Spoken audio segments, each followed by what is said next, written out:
साथ निखत अली। बिहार को जीतने के लिए एनडीए हर वो पैतरा आजमा रहा है जिससे बिहार उनके हाथों से निकल ना जाए। इसके लिए चाहे योजनाओं के नाम पर खुलेआम घूस ही क्यों ना देनी पड़े।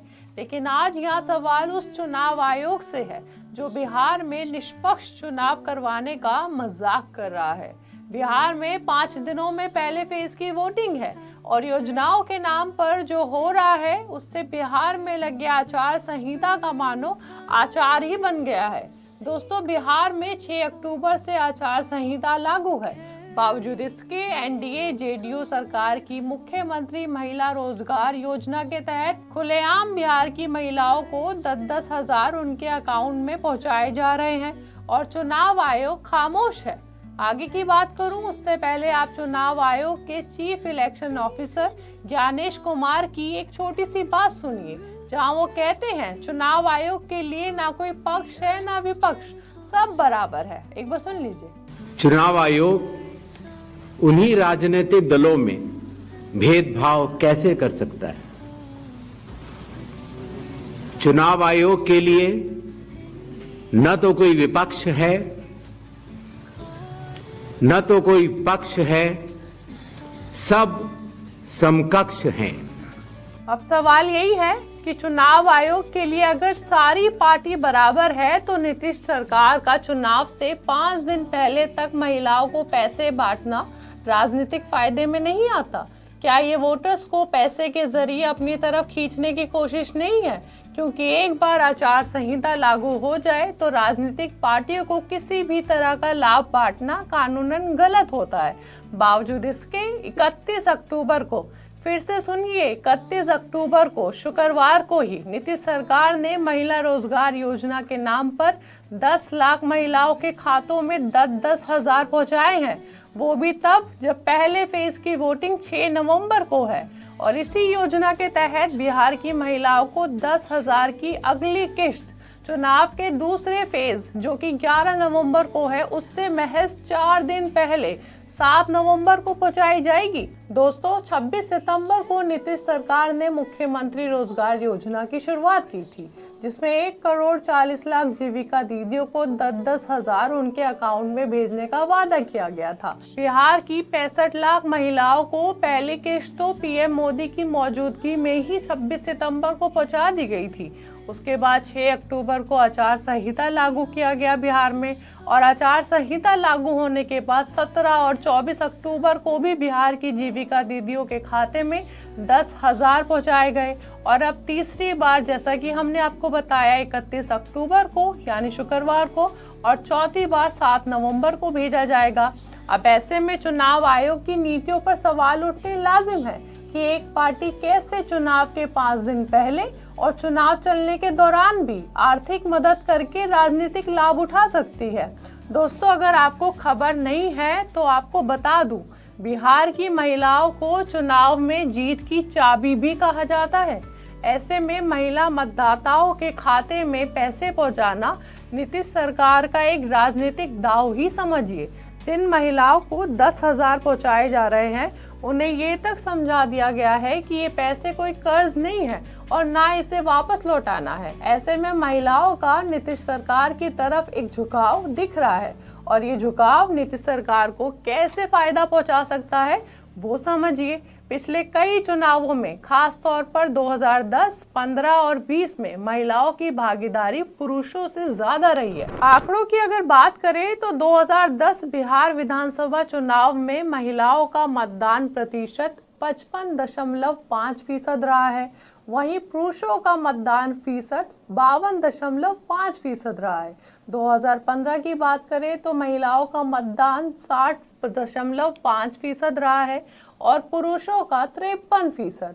और साल 2020 बिहार के विधानसभा चुनाव के बारे में बात करें तो 59% महिलाएं वोटर थी और 54% पुरुष वोटर। अब इन आंकड़ों से समझिए कि बिहार विधानसभा चुनाव में महिलाओं का कितना बड़ा योगदान हो सकता है। हार और जीत तय करने की ताकत भी बिहार की महिलाएं रखती हैं। ऐसे में महिलाओं को 10-10 हज़ार की रकम उनके खाते में पहुंचाना नीतीश सरकार की साख को मजबूत करने का काम कर सकता है और यही डर आरजेडी को भी सता रहा है।